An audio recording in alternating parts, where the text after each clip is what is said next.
இந்த தொழில்பேட்டையில் உற்பத்தி செய்யப்படுகிற பொருள்லாம் நீ காட்சிப்படுத்திருக்கிறாங்க.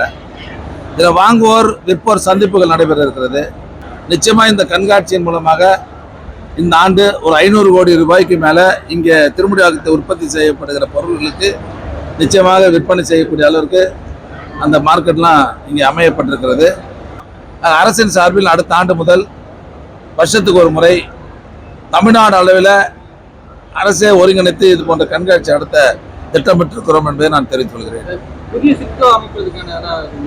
ஆமா, திமுக ஆட்சி வந்து 3 வருஷத்துல 8 சிட்கோ தொழில்பேட்டை அமைச்சு இப்ப திறந்தாச்சு. இன்னும் ஒரு 8 சிட்கோ அமைப்பதற்கு இப்ப பணிகள் நடைபெறுகிறது. இந்த வருஷத்திலேயே நாங்கள் அதை திறப்பதற்கு வேண்டிய ஏற்பாடுகளை செய்ய இருக்கிறோம் என்பதை தெரிவித்துள்ளோம். ஏற்கனவே இப்ப வந்து 130 சிட்கோ இருக்கு தமிழ்நாடு முழுவதும்.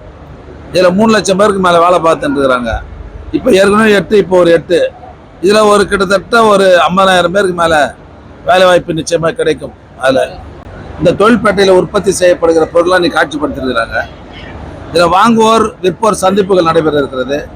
நிச்சயமா இந்த கண்காட்சியின் மூலமாக இந்த ஆண்டு ஒரு 500 கோடி ரூபாய்க்கு மேல இங்கே திருமுடியாக்கத்தை உற்பத்தி செய்யப்படுகிற பொருள்களுக்கு நிச்சயமாக விற்பனை செய்யக்கூடிய அளவிற்கு அந்த மார்க்கெட்லாம் இங்கே அமையப்பட்டிருக்கிறது.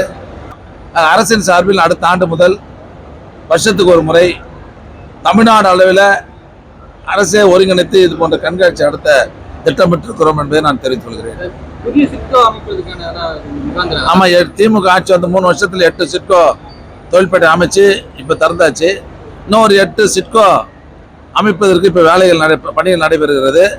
இந்த வருஷத்திலேயே நாங்கள் அதை திறப்பதற்கு வேண்டிய ஏற்பாடுகளை செய்ய இருக்கிறோம் என்பதை தெரிவித்துள்ளோம். ஏற்கனவே இப்ப வந்து 130 சிட்கோ இருக்கு தமிழ்நாடு முழுவதும். இதுல 3 லட்சம் பேருக்கு மேல வேலை பார்த்துட்டு இருக்கிறாங்க. இப்ப ஏற்கனவே 8, இப்போ ஒரு 8. இதுல ஒரு கிட்டத்தட்ட ஒரு 50,000 பேருக்கு மேல வேலை வாய்ப்பு நிச்சயமா கிடைக்கும். அதுல